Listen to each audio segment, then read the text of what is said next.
Tiho je u Kosmovcu. Previše tiho. Samo vetar koji se provlači kroz stare kuće podsjeća da je ovo mjesto nekada bilo živo. Ali čekajte, odjednom se čuje nešto što ovdje nije odzvanjalo godinama, videći smeh. U selu gdje su ostali samo stari ljudi, gdje je tišina postala saputnik svakodnevice, taj zvuk je kao čudo. A čudo se zove Anila Cakoni, žena koja je došla iz daleke Albanije i koja je svojim dolaskom promijenila sve. Kosmovac, ovo malo selo smešteno ispod Trema, najvišeg vrha Suve planine, nekada je bilo puno života. Bilo je poznato po svojim vrednim stočarima i drvarima koji su generacijama gradili svoj život na ovim brdovitim prostorima. Međutim, kao što se često događa u našim krajevima, ni Kosmovac nije mogao da pobjegne sudbini mnogih sela, a mladi su odlazili, stari su ostajali, a život je polako nestajao. Kada se završio Drugi svjetski rat, u Kosmovcu je živjelo više od 400 ljudi. Kuće su bile pune dece, škola je radila punim kapacitetom, a livade su odjekivale od glasova stočara koji su dozivali svoju stoku. Bio je to mali svet za sebe, mjesto gdje su se svi znali, gdje su se slavila venčanja, krštenja i gdje su tugovali zajedno u teškim trenucima. Ali godine su prolazile, a sa njima su se menjali i snovi mladih ljudi. Fabrike u gradovima nudile su siguran posao, redovnu platu i život koji je delovao lakši od teškog seoskog rada. Jedan po jedan, mladi ljudi pakovali su svoje stvari i odlazili u Niš, Belu Palanku, Beograd, Pirot, Crvenu Reku. Ostavljali su za sobom svoje kuće, roditelje i rodni kraj. Danas u Kosmovcu živi svega 40 ljudi. Većina njih su starci koji se drže svojih domova kao lasta svog gnezda. Njihove kuće pamte vremena kada su bile pune glasova, smeha, svađa i pomirenja. Sada su previše velike za svoje stanare, previše tihe, previše prazne. I onda, pre 6 godina, dogodilo se nešto što niko nije očekivao. U Kosmovac iz daleke Tirane stigla Anila Cakoni sa svojim sinom Klausom. 48 godina stara žena, krojačica po struci, odlučila je da ostavi svoj uređen život u albanskoj prestonici i počne ispočetka u srpskom selu koje ni ne zna gdje se nalazi na mapi. Anila nije došla sama, opratila ju je ljubav. Upoznala je Sentu Stefanovića, čoveka koji je želeo da se oženi i koji je pronašao sreću u njenom osmehu. Njihovo upoznavanje bilo je kao iz filma, posrednik koji je znao oboje doveo je Sentu u Tiranu, a ostatak je, kako se kaže, i istorija. Živela sam u Tirani i imala sam svoj krojački salon, priča Anila svojim toplim glasom koji još uvijek nosi akcenat njenog zavičaja. Bila sam krojačica po struci i imala sam dobre mušterije. Život je bio uređen, ali kada sam upoznala Sentu, znala sam da želim da budem sa njim, bez obzira gdje to bilo. Kada je Anila prvi put ugledala Kosmovac, srce joj se steglo. Nije bilo lako ostaviti bučnu Tiranu, svoj salon, mušterije i prijatelje. Ali ljubav je jača od svega, a Anila je bila žena odlučna da izgradi svoj novi život ovdje, među ovim mirnim brdima.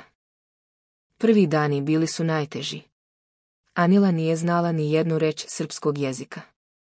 Osjećala se kao da je u potpuno drugom svetu. U početku nisam znala ni reč srpskog, seća se ona. Ali bila sam odlučna da naučim. Malo po malo, dan za danom, učila sam nove reči. Pomoglo joj je to što je odlično znala italijanski jezik. Gledala je serije na italijanskom sa prevodom na srpski, tako polako učeći jezik i kulturu svoje nove domovine. Svaki dan bio je mala pobjeda, nova reč naučena, nova rečenica sastavljena, nova komunikacija ostvarena sa komšijama. Klaus, njen sin, bio je njena najveća motivacija. Kada je počeo da ide u školu, Anila je shvatila da mora još više da se potrudi. Klaus mi sada pomaže oko mnogih riječi, jer je sada 3. razred i odlično govori srpski, kaže ponosno. Kada je pošao u 1. razred, išla sam i ja jedno kraće vrijeme u školu i jedan nastavnik mi je držao časove srpskog jezika. Ta slikava odrasla žena koja sedi u školskoj klupi zajedno sa decom, učeći azbuku i osnovne riječi, vidljiva je i inspirativna. Anila nije bila stidljiva, nije se bojala da pokaže svoje neznanje. Bila je hrabra žena koja je znala da je učenje jedini put do prihvatanja u novoj sredini. Sada je drugačije, kaže sa osmehom. Znam da pišem i ćirilicu, mada je još loše čitam, ali napredak je očigledan. Život u Kosmovcu potpuno je drugačiji od onog što je Anila poznavala. U Tirani je stalno bila u trčanju salon, mušterije, porudžbine, gradska vreva. Tamo sam imala puno posla, mnogo mušterija jer umem da šijem svu žensku garderobu, suknje, haljine, komplete, priča ona. Da bih stigla da završim sve porudžbine, nekada sam morala da spavam u salonu. Ali ovde, u Kosmovcu, vreme teče drugačije. Sporije, mirnije, u skladu sa prirodnim ritmom. Imam i ovdje puno posla, ali je drugačije, opuštenije, objašnjava Anila. Priroda je divna, vazduh je čist. Jedemo domaću, zdravu hranu koju sami proizvodimo bez ikakvog prskanja. Za Klausa je ova promjena bila možda najveća.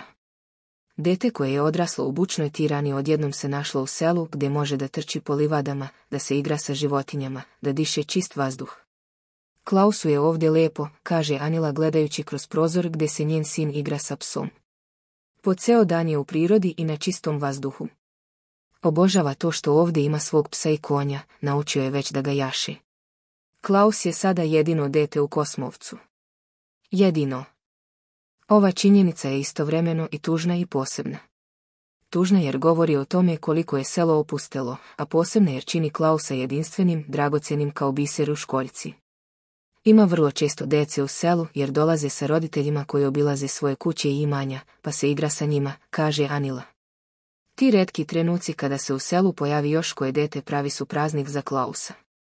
Tada se čuje smeh, vika, trčanje, zvuci koji vraćaju Kosmovac u prošlost kada je bio pun života. Anila je morala da nauči potpuno nove veštine. Žena koja je poznavala samo šivenje odjednom je morala da savlada poljoprivredne poslove. Ovdje sam naučila da sadim baštu, da kopam krompir, priča ona.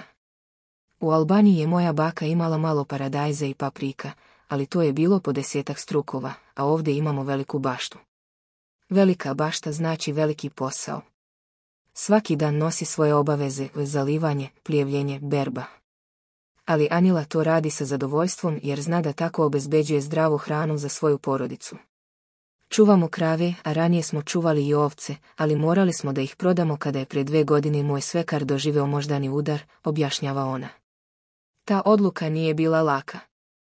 Ovce su bile dodatni izvor prihoda, ali su zahtevale konstantnu negu i pažnju koju porodica jednostavno nije mogla da pruži u toj situaciji. Senta, Anilin suprug, ima pune ruke posla. Čuvanje ovaca je velika obaveza, a suprug ima puno posla oko obezbeđivanja sena za krave, a i seče drva, kaže Anila. Pored toga, svakog dana vozi Klausa do škole u Crvenoj reci i vraća ga otuda, jer nema drugog načina da ide u školu.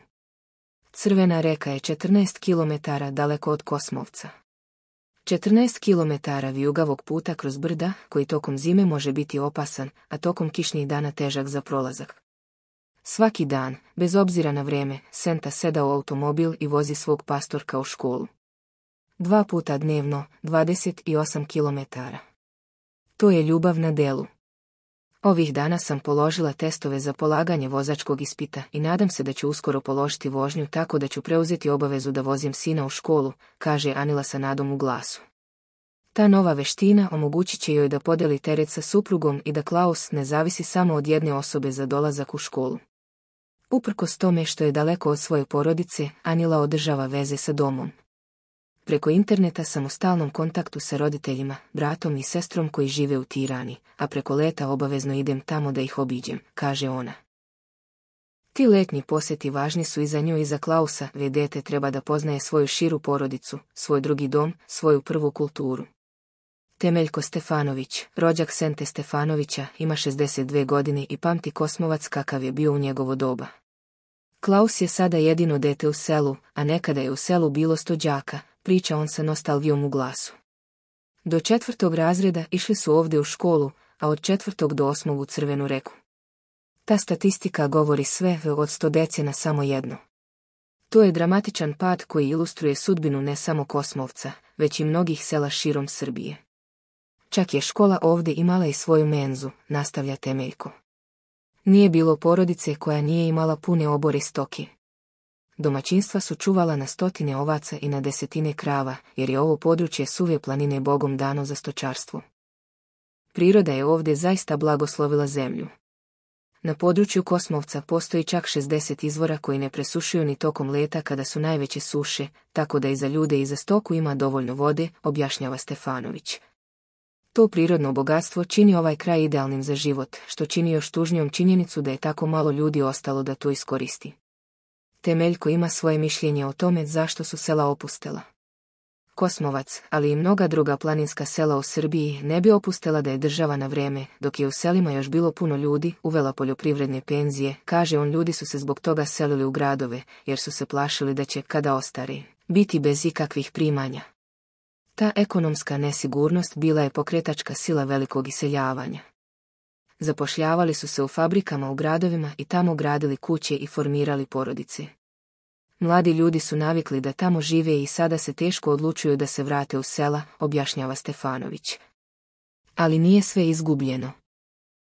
Dosta ljudi iz Kosmovca, poput mene, nije napustilo svoja imanja iako žive u Crvenoj Reci ili Beloj Palanci, već ih redovno obilaze, obrađuju njive i na suvoj planini čuvaju stoku, kaže Temeljko. Ti ljudi čuvaju vezu sa svojim korenima, održavaju tradiciju i nadu da će se jednog dana možda vratiti. Posljednjih godina događa se nešto novo i obećavajuće.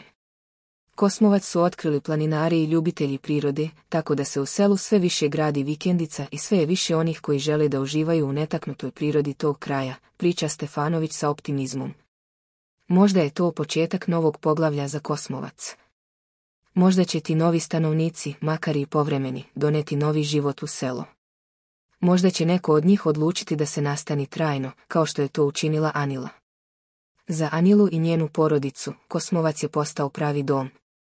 Svi su nas lijepo prihvatili, vrlo su ljubazni prema nama, kaže ona. Ta toplina domaćeg prijema značila je više nego što ona može da objasni. U vremenu kada su mediji puni priča o nerazumevanju između naroda, ova priča govori o suprotnom, o tome kako ljubav i dobra namjera mogu da premoste sve razlike. Svaki dan za Anilu počinje rano. Prvo kafa, zatim obaveze oko kuće. Možda zalivanje bašte, možda priprema hrane za krave, možda neko šivenje jer ona i dalje radi svoj zanat, samo u manjem obimu. Klausa treba pripremiti za školu, spremiti mu užinu, proveriti da li je uzeo sve potrebno. Kada Klaus ode u školu sa Sentom, Anila ima svoje vrijeme. Možda će ići u baštu, možda će čistiti kuću, možda će zvati porodicu u Tiranu. Ti razgovori preko video poziva posebno su joj dragi jer voli da pokaže kako izgledaju brda oko Kosmovca, da podijeli sa porodicom svoje male pobjede u učenju srpskog jezika. Popodne, kada se Klaus vrati iz škole, kuća se puni životom. Dete ima puno energije koju treba negdje usmjeriti. Možda će ići da jaše konja, možda će se igrati sa psom, možda će pomoći oko sitnih poslova. Za Anilu je to najlepši deo dana, gledati svoje dete kako raste, kako se razvija, kako postaje deo ovog mjesta. Večeri su za razgovor. Senta priča o svom danu, o poslovima koje je obavio, o planovima za sutradan. Klaus deli utiske iz škole, priča o drugovima, o tome šta je naučio. Anila priprema večeru koristeći namirnice koje su sami proizveli, meso od svojih krava, povrće iz svoje bašte, mleko sveže pomuženo. Vikendi su drugačiji. Tada imaju više vremena jedni za drugi.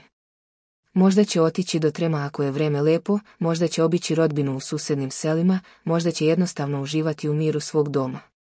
Klaus voli te dane jer ne mora rano da ustaje za školu i može više vremena da provede sa konjem. Zimi je život teži. Sneg može da zatrpa puteve, struja može da nestane, grejanje zahteva stalno loženje drva. Ali i zima ima svoju čar. Kosmovac pod snežnim pokrivačem izgleda kao sa razglednice. Tišina je još dublja, vazduh još čistiji. Klaus voli da se igra u snegu, da pravi sneška belića, da se spušta niz brdo na sankama. Proleće donosi novo buđenje. Bašta mora da se pripremi, seme da se poseje, životinje da se pripreme za ispašu. Za Anilu je proleće posebno bio podsjećaj na nove početke, na svoju odluku da ostavi Tiranu i počne novi život. Leto je najlepše godišnje doba u Kosmovcu. Tada priroda pokazuje svu svoju lepotu. Livade su zelene, cveće miriše, izvori žubore. Tada dolazi i najviše posjetilaca koji žele da pobegnu od vrućine gradova. Klaus tada ima najviše društva jer u selo dolaze porodice sa decom. Jesen donosi berbu. Krompir koji su posadili u proleće sada treba iskopati i pokupiti. Bašta daruje svoje plodove koji će im tokom zime biti sigurna nabavka hrane. Anila je naučila da konzervira povrće, da pravi zimnicu, da planira zalihe. Anila često misli o budućnosti. Klaus sve više liči na pravo seosko dete, pokretljiv je, spretan, ne boji se teškog rada. Ali šta će biti kada završi osnovnu školu? Gde će ići u srednju? Hoće li ostati vezan za Kosmovac ili će, kao mnoga deca pre njega, otići u grad? Te misli je brinu, ali je ne obeshrabruju. Anila veruje da je sve što može da uradi jeste da svom sinu pruži ljubav, obrazovanje i vrednosti. Ostatak je na njemu. Senta je srećan čovjek. Našao je ljubav kada je već pomislio da će ostati sam, dobio je pastorka koji ga voli kao oca, živi na mestu koje obožava. Nije lako biti seoski čovjek u današnje vrijeme, ali on ne bi menjao svoj život ni za šta. Komšije u Kosmovcu prihvatile su Anilu kao jednu od svojih. U početku su možda postojale rezerve, sumnje, pitanja. Ali Anila je svojim ponašanjem, voljom da uči i da se prilagodi, svojim poštovanjem prema lokalnim običajima, zaslužila njihovo poštovanje i ljubav. Anila i Klaus sada su deo priče Kosmovca. Njihov dolazak bio je kao dah svežeg vazduha u selo koje je gubilo nadu. Pokazali su da je možda ipak moguć novi početak, da ima ljudi koji će izabrati selo umjesto grada, mir umjesto gradske vreve. Klaus govori tečno srpski, ali još uvijek zna i albanski. Anila brine da ne zaboravi svoj maternji jezik, svoju prvu kulturu. Želi da bude građanin sveta, već da pripada i Albaniji i Srbiji, da bude most između dva naroda, dva sveta. Možda je to simboličko značenje Anilinog dolaska u Kosmovac, pokazati da su moguće veze, razumevanje, ljubav uprkos razlikama. U vremenu kada se puno govori o podjelama, ona predstavlja ujedinjenje. Kosmovac je sada drugo mesto zahvaljujući Anili i Klausu. Nije više samo selo staraca koji čekaju da im deca dođu u posetu. Sada je mesto gdje se može čuti dečiji smeh, gdje postoji budućnost, gdje postoji nada. Kada prolaznici lete iznad Kosmovca, možda vide ono što drugi ne vide, da je ovo mesto ipak živo, da ima srce koje kuca. To srce je porodica Stefanović, Senta, Anila i Klaus, koji su pokazali da ljubav ne poznaje granice, da dom nije mesto gdje si rođen, već mesto gdje si voljen. I tako, u malom selu ispod suve planine, piše se nova priča. Priča o hrabrosti, ljubavi i nadi. Priča koja pokazuje da svaki kraj može biti novi početak, da svaka zima može biti praćena prolećem, da svako selo može ponovo zaživjeti ako ima ljude spremne da ga vole i čuvaju.